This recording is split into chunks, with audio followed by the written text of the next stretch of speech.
Hola a todos, muy buenas tardes. Muchas gracias por estar aquí. Bienvenidos a otra emisión de Seminarios Becarios.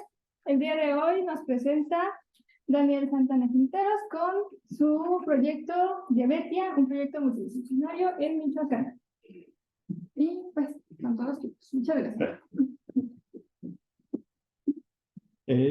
Hola a todos, gracias por acompañarme en esta presentación. Les voy a hablar acerca de Diabetia, un proyecto en el que estoy trabajando. Y esta plática no va a ser muy técnica, más bien mi interés principal al desarrollar esta plática era explicarles sobre todos los procesos que pueden involucrar un proceso o un trabajo en la industria, desde el principio hasta el fin, y cómo el trabajo interdisciplinario puede ser de gran necesidad dentro de la industria.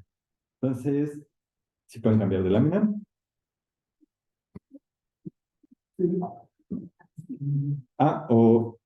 Este está a punto. Ok. Bueno, voy a intentar abordar 6 preguntas principales que serían: ¿por qué es importante predecir complicaciones diabéticas? ¿Qué es el objetivo principal de esta base de datos? Las implicaciones legales que puede tener, complicaciones físicas o lógicas que hay en el trabajo con estos datos médicos, el procesamiento de datos, la ciencia de datos, estoy haciendo diferencia, más adelante voy a explicar qué sería cada una, y las implicaciones que puede tener a futuro este trabajo y por qué es que lo estoy presentando. Entonces, ¿por qué me interesaría predecir complicaciones diabéticas? En muchos de los trabajos en la industria que he visto, esta es una pregunta muy importante. ¿Por qué es necesario este trabajo que se está realizando? Entonces, abordando el tema o la respuesta desde el punto de vista del IMSS, el IMSS es la institución de salud pública más importante a nivel México y concentra cerca del 55% de la población mexicana, creo que 51. En el año 2021, la población diabética consistía en 3.8 millones de personas diabéticas. En este año, además, se registra un aumento del 3% en esta población, y lo cual implica en total cerca de 41.841 millones de pesos que registran estas enfermedades. Cerca de 14.500 pesos por paciente, lo que cuesta tener un paciente diabético. Y además, estos pacientes pueden derivar en complicaciones que pueden llegar a ser muy costosas en revisiones y en tratamientos, hospitalización, entre otras cosas. Por eso es que para el IMSS es importante, o podría eventualmente ser importante, el poder detectar de manera oportuna quiénes son los pacientes a los que debe darle más atención, más vigilancia, para intentar reducir estos costos. Ahora, ¿cuáles son las enfermedades en sí en las que me voy a estar enfocando? Diabetes mellitus es una enfermedad que se caracteriza por una deficiencia en la insulina. Esta enfermedad, diabetes mellitus, que más adelante voy a explicar los códigos internacionales, puede derivar en 4 posibles complicaciones. Hay más, pero hay 4 posibles complicaciones que serían las principales representantes de cada grupo. Serían nefropatía diabética, quiere decir que los riñones han dejado de funcionar a causa de la diabetes. Retinopatía diabética es que hay daños en los ojos. Neuropatía diabética, que son complicaciones en el sistema nervioso. Y pie diabético. Bueno, en realidad el E11.5 debería ser problemas del sistema circulatorio a causa de la diabetes. Sin embargo, lo más común dentro del Seguro Social es pie diabético. Y esos códigos que pongo a la izquierda es porque toda esta información más adelante se fue clasificando dentro de un sistema internacional de clasificación. Cada enfermedad, cada padecimiento, cada observación se puede ir clasificando. Existen distintos sistemas de clasificación. En el caso de las enfermedades, estamos usando el código CIE-10, que sería Código Internacional Estandarizado en la versión 10. Ahora, a partir de esto, ya les presenté cuáles son las variables o cuáles son las enfermedades que me son de interés. Pero la pregunta principal ¿es posible predecir la aparición de complicaciones diabéticas? Es decir, si yo agarro todo mi expediente médico de los últimos años, a partir de eso yo puedo metérselo a un sistema computacional y saber si el próximo año yo tengo algún riesgo de padecer una complicación diabética. Y de manera más o menos general sí, sí se puede. Pero ¿cuál es el problema? Sí, somos conscientes de algunos de los avances tecnológicos que han habido en los últimos años, ChatGPT y Stable Diffusion, DALL-E, otras redes de generación de imágenes o audios, todas tienen un problema en común y es que necesitan una gran cantidad de datos para poder ser alimentadas y a partir de estos datos poder hacer predicciones de de lo que se espera. Entonces, la pregunta se traduce a, sí, sí se pueden hacer predicciones, pero ¿existen bases de datos médicas suficientes? Y se me olvidó agregar, que sean abiertas. No, existen muy pocas bases de datos abiertas. En general, conseguir datos médicos, y más adelante voy a explicar por qué, es una tarea bastante complicada. Y es tan complicado que a nivel mundial solo existen 3 o 4 bases de datos médicas de relevancia internacional. Y esta pretende ser como la N+1, que sería la quinta o cuarta base de datos, que va a brindar información abierta o relevante a medicina. Ahora, ¿por qué es difícil? ¿Qué es lo que hace tan complicado que haya bases de datos médicas? Uno de ellos es que dentro de la medicina, una cosa muy importante, es que los datos médicos son altamente confidenciales.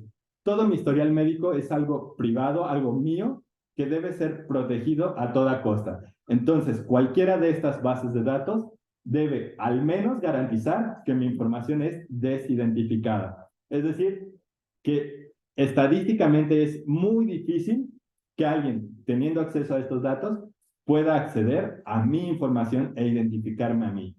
Y esto ha surgido a nivel internacional por distintas razones. Algunos de ellos son filtraciones de datos que se han dado, por ejemplo, en Estados Unidos, y que dieron origen a reglamentos de protección de información como el HIPAA, que sería la Ley de Portabilidad y Responsabilidad de Seguro Médico. Y relativo a eso, hay entrenamientos que se deben dar a las personas que van a tener acceso a esta información médica, como es el CT Program, un entrenamiento un poco tedioso, sí, pero que yo lo tuve que hacer para poder tener derecho a acceder a estos datos médicos. Luego, una segunda cosa muy importante es que la protección a los derechos del paciente es prioritaria. Lo anterior era la información ya generada, hay que protegerla. Esto me refiero a antes de generar esa información, debemos siempre pensar en el paciente, cuidar al paciente. Y esta información solo la pueden generar los médicos. Para generarlo necesitan un consentimiento informado y todo un proceso larguísimo de revisión por un comité de ética médica. ¿Por qué han surgido estas necesidades? Igual, similar a lo de los datos, porque históricamente han habido muchas violaciones a los derechos humanos y se intenta proteger o evitar que sucedan. Y ejemplo de ellos tenemos el Código de Nuremberg, en 1947, que es la experimentación por parte de médicos nazis en personas privadas de su libertad, que en muchos de los casos, además de la experimentación, esto terminó en la muerte de la persona. Otro ejemplo es en Estados Unidos, el estudio de sífilis en Tuskegee, no sé cómo pronunciarlo bien, pero sucedió en 1932 y fue un estudio donde se buscó o se intentaba entender el desarrollo del sífilis, pero estos estudios involucraron a personas afroamericanas sin su consentimiento y con medicamentos o tratamientos que no habían sido aprobados. En el caso de México también tenemos ejemplos de ellos, como es los estudios en Santa Marta, Atatitla, más o menos en el 2010, donde personas privadas de su libertad con VIH fueron usados como conejillos de indias para probar distintos medicamentos. Lamentablemente, en el caso de México, no ha habido consecuencias legales tan importantes como las podría haber en Estados Unidos. Ahora, ¿México está preparado para la investigación? Aquí otra vez la respuesta es sí y no. Sí, porque tenemos distintos comités, por ejemplo, en medicina, que trabajan en este tipo de investigaciones. Bueno, no en la parte médica, no en la parte de aprendizaje máquina, pero sí en la parte médica. Y la parte de no, porque es tremendamente difícil conseguir estos datos por todos los procesos que ya mencioné. Y además algunas otras problemas de relevancia. Por ejemplo, el sistema de registros médicos en el IMSS inició en el año 1968. Sin embargo, este sistema de registros solo se empezó a digitalizar hasta el año 2004, teniendo una transición a digital entre 2004 y 2005. Antes de eso, podríamos decir que esos documentos están perdidos. Sí se pueden buscar, los médicos los llegan a consultar, pero para nosotros como científicos de datos ya es algo perdido. Bueno,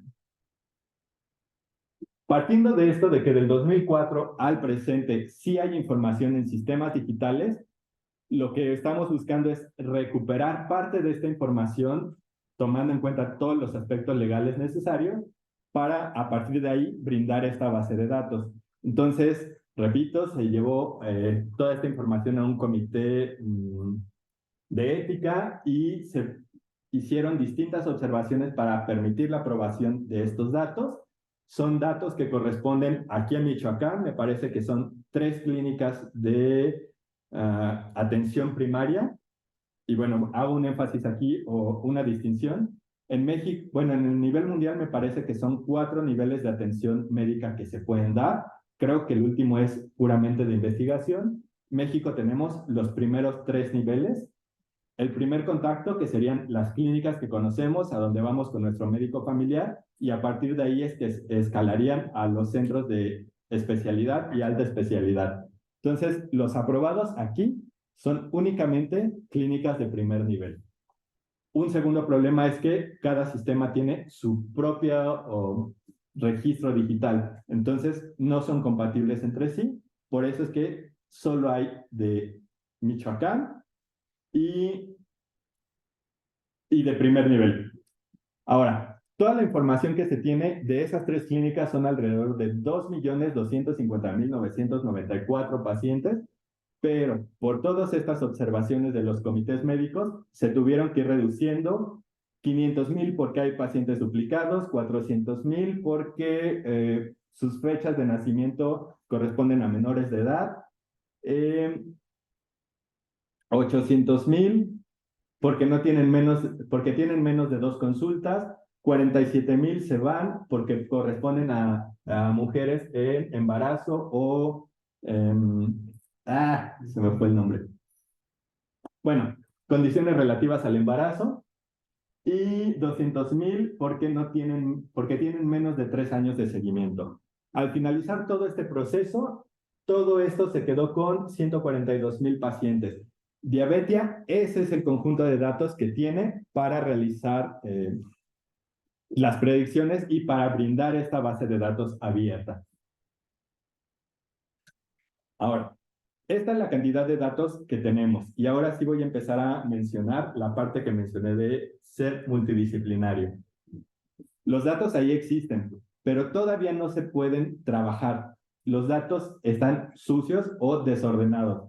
No todos los datos son útiles. Entonces necesita todo un proceso de limpieza para que estos datos sean útiles. Y para dar un ejemplo de cómo es que sucedió este proceso de limpieza, esta es la lista de bases de tablas que existen dentro del sistema del IMSS. Pueden ver que el último índice son 233, creo que hay un 234 ahí abajo. Son 234 tablas, todas ellas están interrelacionadas, pero no existe nada de información que diga qué información contienen y cómo están ligadas entre ellas. Entonces aquí hubo un trabajo bastante complejo que tuvieron que realizar mis compañeros, donde revisaban cada tipo de dato con ayuda de los médicos para intentar relacionar todo y al final extraer esta información de forma que ahora sí sea útil para diabetes. Y como mencioné, se necesitó un trabajo interdisciplinario donde involucró personas dentro del IMSS, personas dentro de la UNAM, en específico del ENES, de la Michoacana, de Amphora Health y de la Universidad de Stanford. Entre todos ellos, equipos internos que no están mencionados aquí y equipos externos de anotadores, se fue limpiando poco a poco esta información, intentando que llegando de la base de datos del IMSS, realizar el lenguaje de procesamiento del lenguaje natural para extraer esta información. Más adelante voy a mencionar por qué es necesario. Los algoritmos de identificación de los datos, ya mencioné que es algo importante. Y para finalmente llegar a los algoritmos de predicción de enfermedades. Entonces, ¿por qué es importante el procesamiento del lenguaje natural? Cuando pensamos en datos muchas veces como matemáticos, creo que lo pensamos en ordenados, todos son del mismo tipo, es fácil tratarlos. Pero en el caso de los datos del mundo real, en este caso datos médicos, todo esto es información que es relevante para los médicos y ellos lo tienen en una forma que les sea fácil extraer la información. Es decir, tenemos sí algunas variables bien separadas, pero la mayor parte de la información o lo más rico en información está como texto que podemos entender de manera normal. Y dentro de todas estas etiquetas tenemos que hacer o se tuvo que hacer procesamiento del lenguaje natural para extraer cada una de las variables y poder brindar una base de datos limpia. Ahora, para explicar más o menos los procesos que se llevaron a cabo, voy a dar el ejemplo del paciente 01, que es un paciente con diabetes mellitus tipo 2, tiene 13 años de seguimiento dentro de este sistema médico, y su información o parte de la información de este paciente 1 es como se muestra en esta gráfica. Esta es la vista que tienen los médicos con distintos tipos de información. Aquí tenemos diagnósticos, tenemos tratamientos, tenemos signos y síntomas y tenemos distintas variables que se midieron además de la fecha. Toda esta información se puede mapear adentro de un punto en el tiempo, como se ve en la gráfica. Y toda esta información se puede mapear para cada una de sus consultas como distintos códigos. Hace rato mencioné el uso de distintos códigos internacionales para intentar abreviar toda esta información y dar relevancia a lo que está sucediendo y permitir que haya información entre las relaciones de enfermedades. Todo esto es el resumen de este paciente 01. Vemos que tienen diabetes sin complicaciones gran parte del tiempo. Después presenta este código que sería diabetes con pie diabético. Durante algún tiempo presenta pie diabético y en algún tiempo, momento en el tiempo, creo que aquí debería aparecer, debería tener nefropatía diabética, es decir, sus riñones también se dañaron. Todo este es un proceso que no voy a ser demasiado enfático en cómo se llevó a cabo, pero sí voy a ir resaltando, digamos, puntos claves dentro de este proceso. Todo esto fue obtenido de estas variables, pero además hay información que se está perdiendo, que no necesariamente está aquí reflejada. Y ese es un problema de los datos médicos que va a impactar a futuro, en la parte final, en la calidad de las predicciones. Y estos ejemplos de problemas que hay serían, en este punto en el tiempo se refirió al servicio de nutrición, pero no hay información de qué sucedió o qué se obtuvo de esos servicios de nutrición.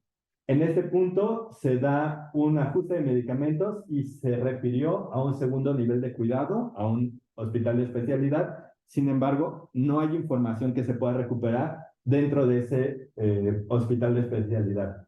En este punto en el tiempo hubo una amputación de su pie derecho. Igual, no hay información de tratamientos o de resultados.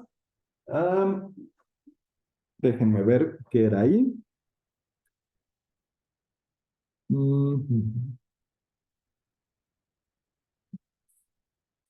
Ah, en este punto fue referido a sistemas de especialidad. Aquí empieza a tener hipertensión. Y en este punto, que no está reflejado en los códigos, no, sí, aquí no está completo. En este punto se detecta daño renal crónico y todos esos son puntos que podrían estar faltando dentro de esta información y que lo remarco porque son importantes al final en la calidad de las predicciones. Sin embargo, es mucha la información que se tiene a partir de estos 120,000 pacientes.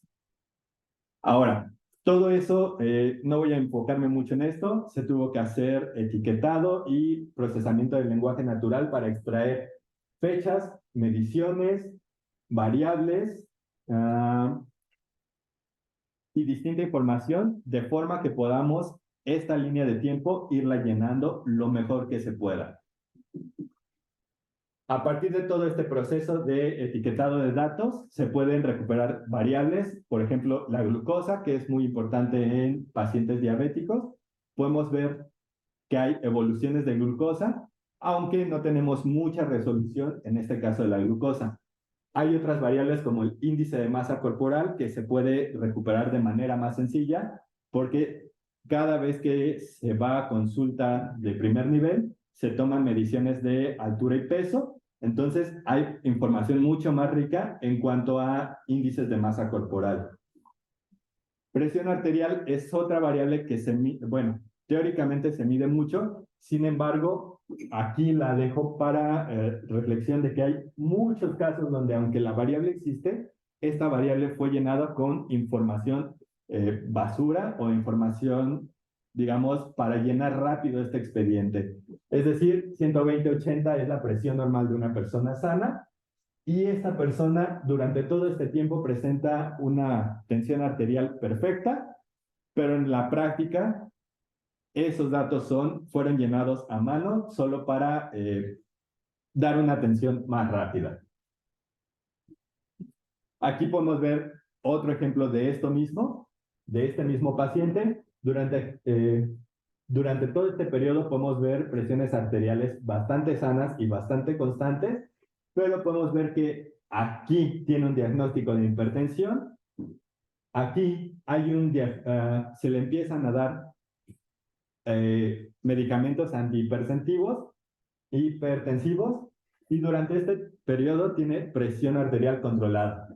Esta información es gran parte falsa, es decir, se metió para rellenar los datos de manera rápida y además no se dio un diagnóstico en su momento. Es decir, el médico sí diagnosticó que tenía hipertensión, no se registró y hasta este punto es que tenemos la información de que sí tiene esa enfermedad. Entonces, esto es otro de los problemas que pueden suceder con los datos del mundo real. Bueno, muchos de estos datos, muchos de estos errores se tienen que permitir o se tienen que dejar porque no podemos arbitrariamente decir cuáles son los que no son correctos y otros casos se tienen que imputar, es decir, el padecimiento, por ejemplo, el de hipertensión. En este caso podemos sí decir que a lo mejor aquí existe la hipertensión, aunque no lo haya reportado el médico. Este caso, este tipo de casos se llamaría imputación. Estamos diciendo cómo rellenar los datos faltantes. Después de todo este proceso, aunque sabemos que existen todos estos errores, consideramos ya que los datos son limpios, es decir, son manejables. Pero ahora, ¿cómo debemos tratar estos datos? Y ya viene el proceso de Machine Learning. Acabo de mencionar series de tiempos donde existen distintas enfermedades que van sucediendo y van presentándose o sucediéndose unas tras otras, distintas mediciones, distintos laboratorios. Pero ¿cómo lo pasamos para la computadora? Sobre todo porque cada paciente tiene distinto tipo de seguimiento o distintos años de seguimiento, tenemos que llevarlos todos a algo que sea comparable. Entonces, lo que se hizo dentro de esta base de datos es tomar todos los pacientes y generar ventanas deslizantes que van a correr o recorrer todos los datos, donde 2 años son para el entrenamiento. Estos 2 años contienen cerca de 400 variables, cómo se fueron sucediendo unas tras otras. Bueno, en realidad los resúmenes. Y después se da 1 año de seguimiento para intentar decir si durante ese año se presentó alguna complicación diabética. Entonces, los 2 millones de pacientes originales, que se traducen en 140,000, que sí son aprobados por el comité ético, después de hacer estas ventanas deslizantes, se convierten en cerca de 400,000 ventanas de datos, de 400 variables cada una y con 4 códigos de diagnóstico posibles. Entonces, sobre todos estos datos es sobre los que se tiene que hacer la predicción final. Aquí tengo algunos algoritmos de ejemplo que se realizaron: XGBoost, Random Forest, Logistic Regression, pero en realidad en la práctica se llevó a cabo todos los algoritmos posibles en 2 etapas diferentes. Bueno, más adelante menciono esta parte de los algoritmos. El proceso que se siguió, o lo que he descrito hasta ahorita, es este proceso hasta llegar a esta base de datos limpia, Diabetia. Después de eso, se llevó a un proceso de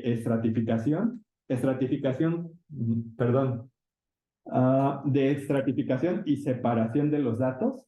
Aquí lo que intentábamos hacer es separar los datos en 5 conjuntos diferentes, donde cada una de las clases importantes sea bien representada dentro de estos conjuntos. Es decir, personas diabéticas, debe haber la misma proporción entre todos los grupos. Personas con hipertensión, misma proporción en todos los grupos. Personas sanas, misma proporción en todos los grupos. Y a partir de ahí se da un proceso de entrenamiento y validación de los modelos de Machine Learning en 2 fases. La primera de ellas fue una rápida, que fue agarrar esos 5 grupos, seleccionar uno y decir que ese va a ser nuestro conjunto de prueba, y los otros 4 mandarlos al conjunto de entrenamiento. A partir del conjunto de entrenamiento se hace un balanceo de clases, es decir, que las personas sanas y las enfermas tengan una proporción más equilibrada entre ellas. En la versión rápida se prueban con y sin balanceo. En la versión lenta o exhaustiva, nada más se va a probar con el balanceo. Después todos esos datos van a pasar a la normalización. Normalización quiere decir que las variables aleatorias se van a mover hacia un nuevo espacio donde intentan tener una forma normal. Y después de la normalización es una estandarización, es decir, cambiar los datos para que estén representados por números muy cercanos a 0.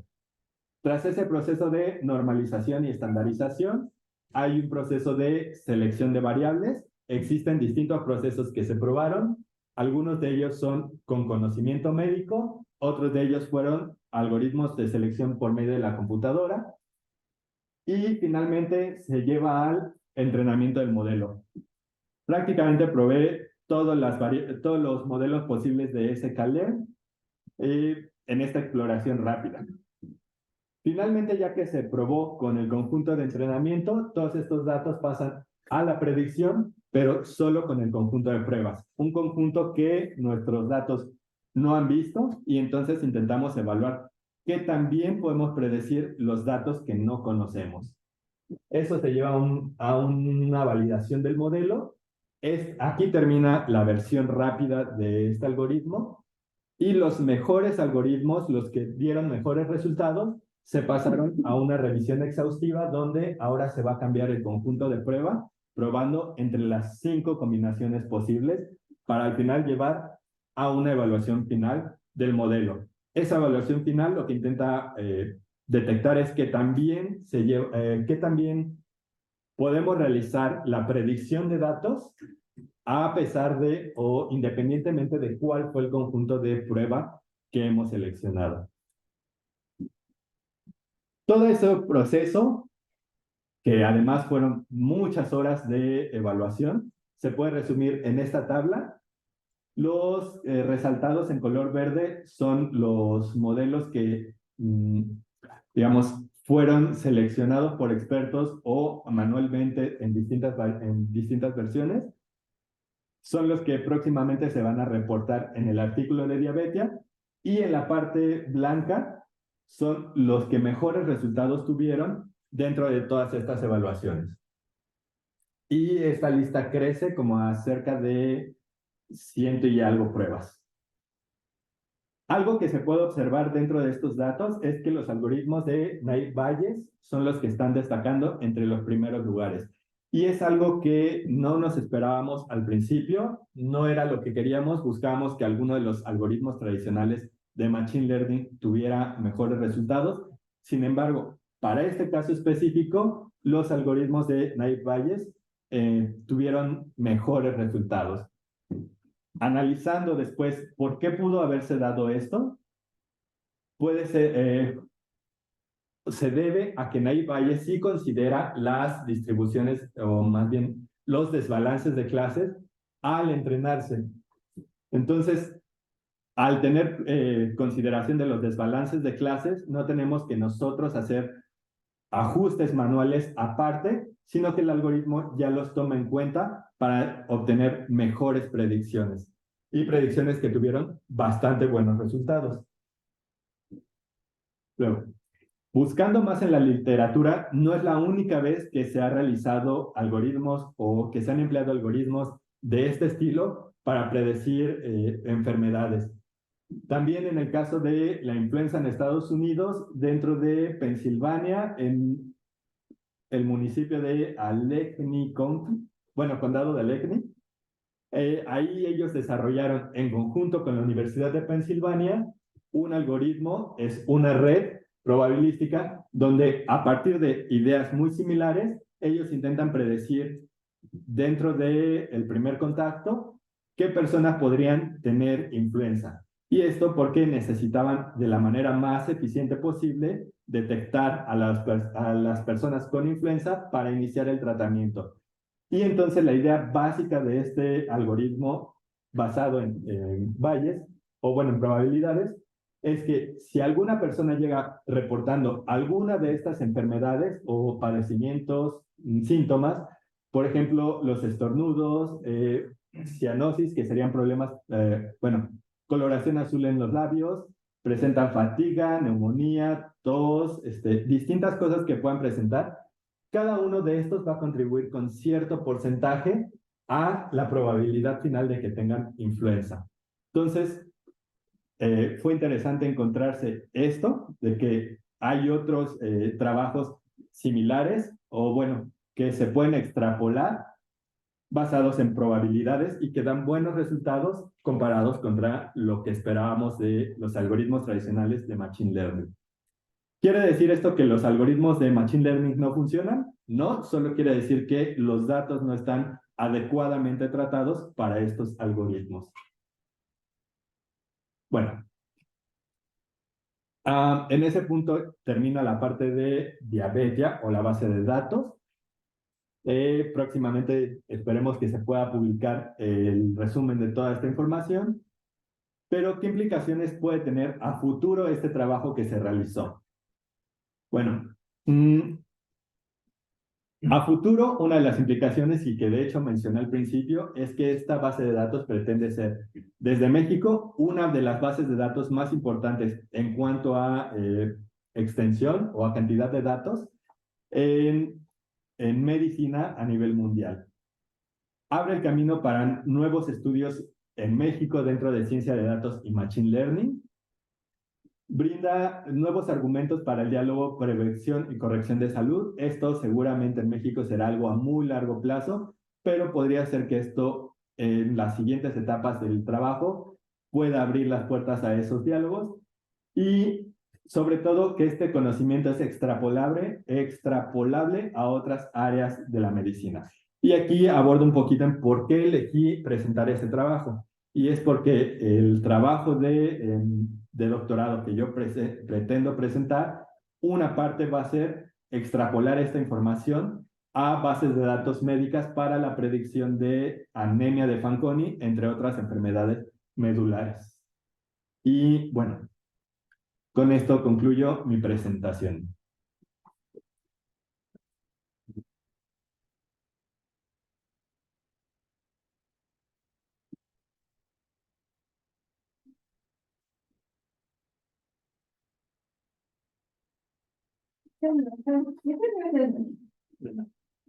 Muy interesante. Bueno, es el momento de preguntas. ¿Alguien tiene alguna pregunta?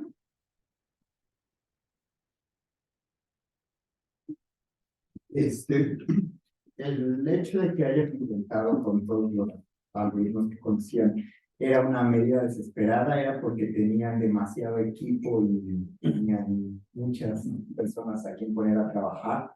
¿O qué? Porque no parece una estrategia muy efectiva, económica. Bueno, sí, fue una estrategia exhaustiva en poder de cómputo, no, o más bien, el foco de esta primera etapa no es en sí las predicciones, sino nos interesa primero dar a conocer esta base de datos, hacerla pública, y en cuanto sea pública ya la pueden usar otras personas. Sobre todo por eso es que se intentó acelerar este proceso de llevarlo a la publicación, para que otras personas lo puedan realizar. En cuanto o la estrategia de usar o de probar todas las combinaciones posibles de manera rápida, fue para poder decir si existe la posibilidad y tenemos, de hecho, resultados más o menos aceptables en cuanto a predicción. No sé, o bueno, a partir de aquí seguiría dar un ajuste a los datos, o más bien a los algoritmos para buscar un mejor modelo de predicción. Sin embargo, para publicar rápido, para hacer pública esta base de datos, es que se quedó ahí en no seguir refinando los algoritmos o no quedarnos con uno que intentemos refinar. No sé si respondí bien la... Bueno, o sea, entiendo, pero entiendo por qué no refinan lo que quieren es publicar rápido. Y entonces el hacer el ejercicio exhaustivo de verificar los argumentos de los algoritmos no les retrasa la publicación. Es que fue un proceso en paralelo que se estuvo realizando. De hecho, a mí es a quien le asignaron hacer todas estas evaluaciones. Y mientras otros equipos estaban trabajando en distintas etapas, a mí me tocó hacer estas revisiones en paralelo como para aprovechar el tiempo y poder decir o poder reportar que sí existe la publicación de que sí existe la posibilidad de que a partir de estos datos se hagan predicciones y dejar el espacio abierto para que nuevos equipos agarren los datos y hagan mejores predicciones. Correcto, sí. Gracias. ¿Sí? Sí, bueno, al final de tu comparación salió que los mejores algoritmos es los de análisis de valles. Pero me da duda, ¿qué métrica usaste? O sea, ¿usaste la AUC? O sea, por ejemplo, también hay una métrica que se llama la curva ROC. Entonces, me da duda, ¿qué métrica usaste y por qué razón usaste esa métrica? Se hicieron cerca de 7 métricas. Una de ellas es accuracy, balanced accuracy, área bajo la curva ROC, F1 score, recall, precision, distinta. Al final se quedó con área bajo la curva porque es algo, y Breyer Skill Loss, porque son dos bastante usados para comparar distintos modelos. Entonces, al final decidimos quedarnos con esos dos porque la literatura los usa más. Gracias. De más. ¿Sí? Yo tengo una duda, sugerencia, entonces no sé, o sea, pido disculpas si es muy agresivo, pero hablas de muchos lugares en tu presentación, pero ninguno lo explicas, y hasta donde yo tengo entendido, muchos de aquí no han llevado alguna materia de cómputo. Entonces, como sugerencia, sería dar un algoritmo a lo más simple que puedas para que las personas que no han trabajado en la computación sepan más o menos ¿qué onda? Porque estás haciendo trabajo con datos, los meto en un logaritmo, me dan cierta cosa. Pero esto del logaritmo es muy tenebroso para la mayoría de la gente aquí, creo. Entonces, ahí viene mi segunda, o sea, es sugerencia para un futuro y ahorita es mi pregunta si podrías dar como un esbozo de alguno de estos algoritmos. Bueno, lo hice o no me enfoqué en alguno de estos algoritmos porque de manera rápida quería presentar el proceso completo y cómo es que distintos equipos multidisciplinarios tuvieron que reunirse para todo este proceso. Sin embargo, sí puedo hacer mención de algunos de estos algoritmos. ¿Dónde? Ah.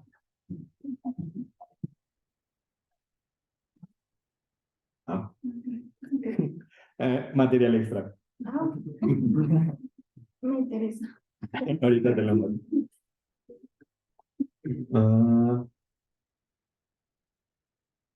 Ok. Bueno.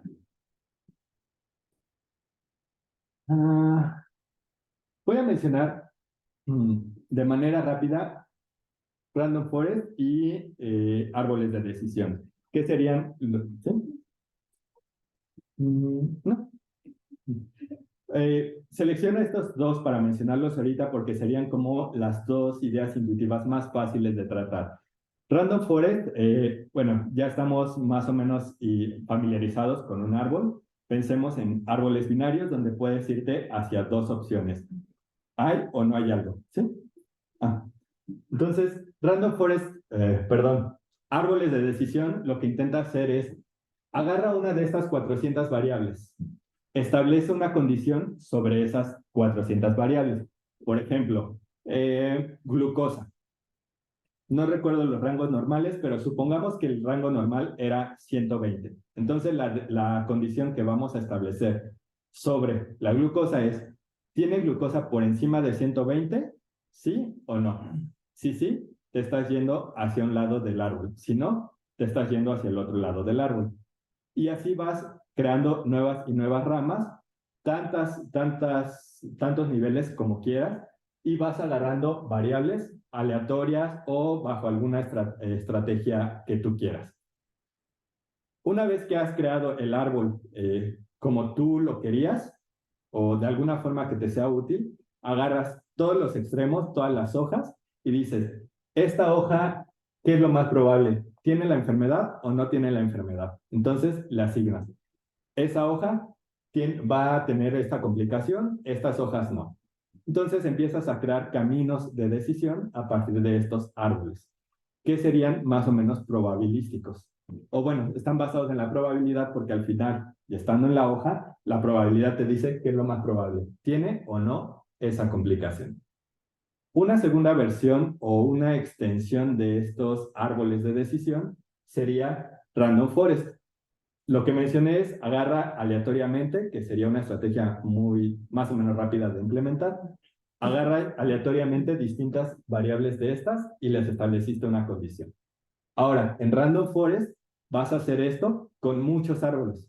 Por ejemplo, 100 árboles. Cada uno de ellos se generó de manera aleatoria, generando nuevas ramas y a las hojas finales les estableces si lo más probable es que tenga la enfermedad o no. Y como son muchos árboles, por eso se llama Random Forest, y para decir un resultado final, lo que haces es, toma un consenso entre todos ellos. Si para un paciente 30 árboles te dicen no desarrolla la complicación y 70 árboles te dicen sí va a desarrollar la complicación, entonces lo más seguro es que esta persona desarrolla la complicación.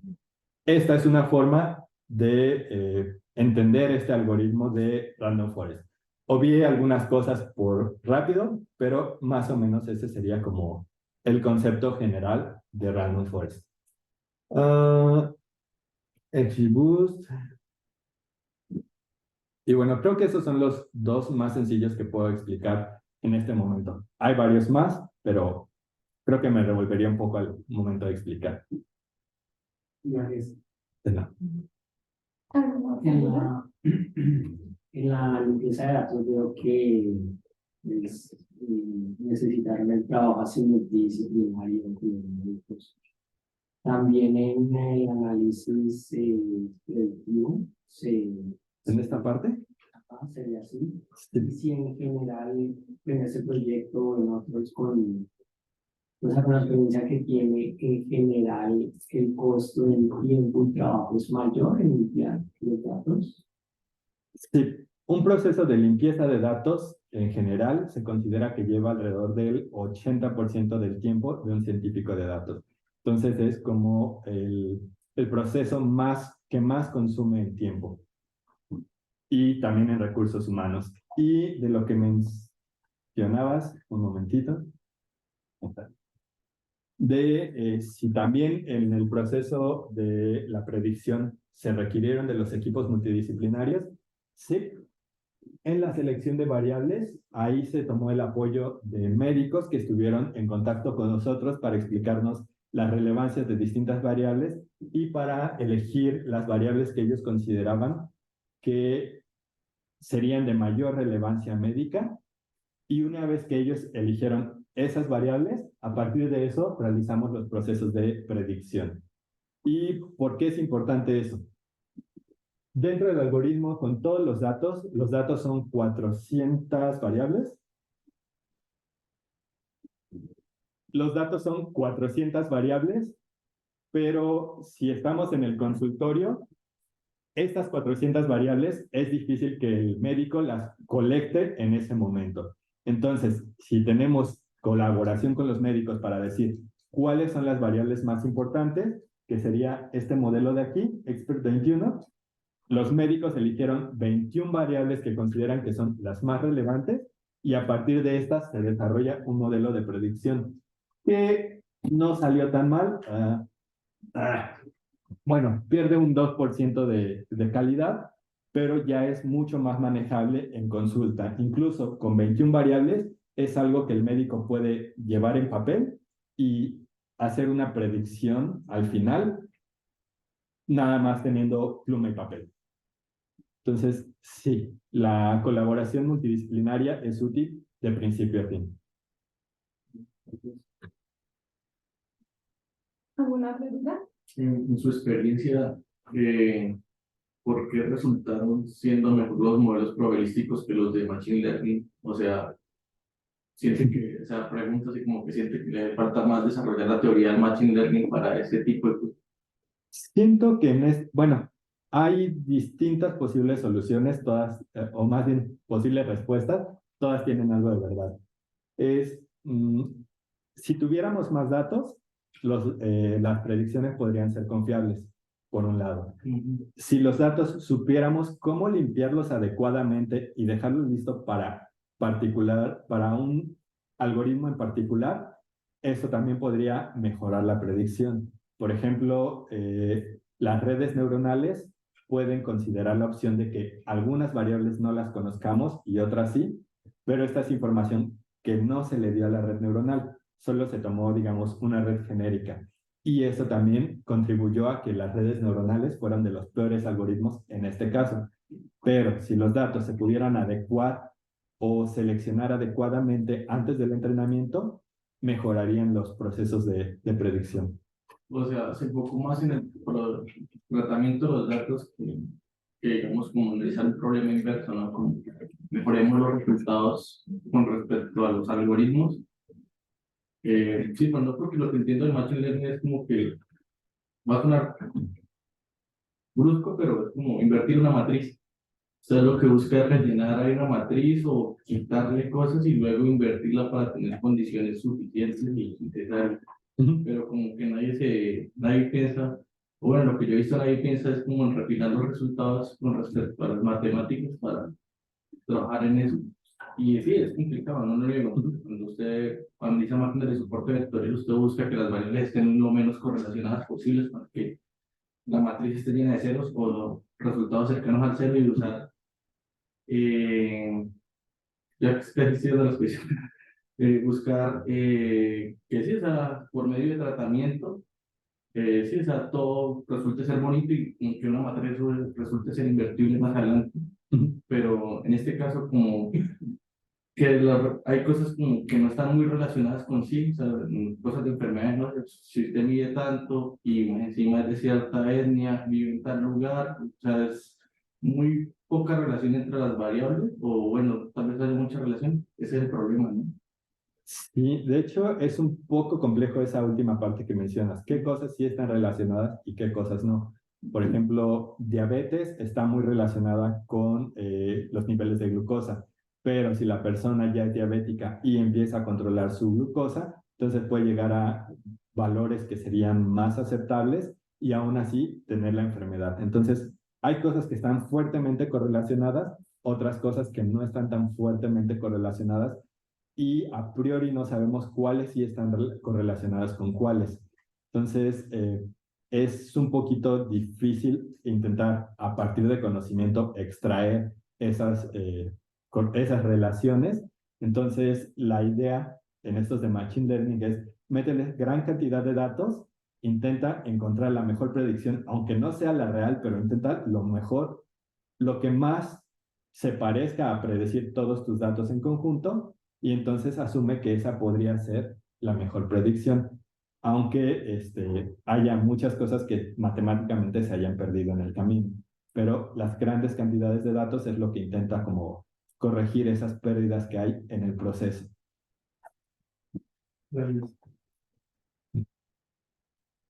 Ahorita que toca el tema de la correlación, no sé si hayas visto, por ejemplo, en Python esta parte de la matriz de correlación, ¿no? O sea, como una grafiquita y colores de infinitas que te dan unos números de menos 1 a 1. Y mencionabas de que pues a priori no sabes qué tan correlacionada está. ¿Tú consideras que hacer este tipo de análisis de correlacionar, o sea, de, por ejemplo, hacer la matriz de correlación en este tipo de variables podría ser útil para, digamos, descartar algunos modelos? O sea, o de plano como que sientes que esta parte de correlación la podrías como dejar a un lado, o vaya, o sea, como, ¿qué tanto te ayuda esta parte de correlación para poder a lo mejor priorizar unos algoritmos versus otros?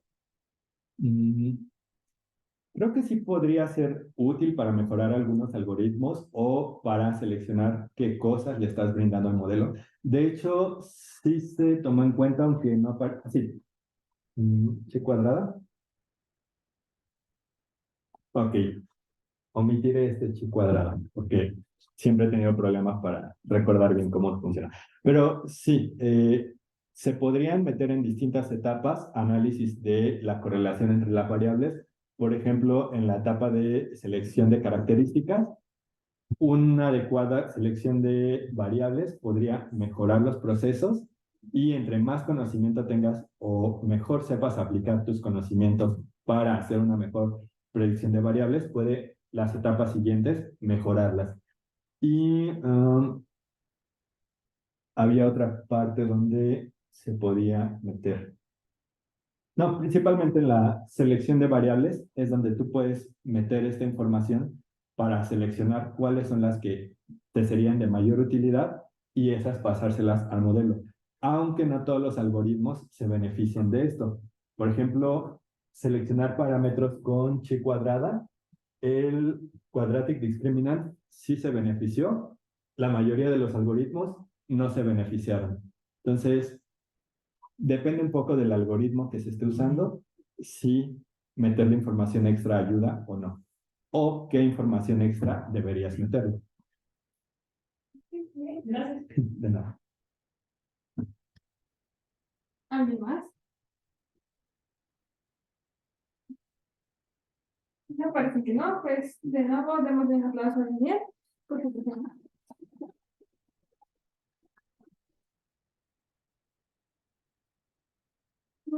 Pues muchas gracias por estar aquí.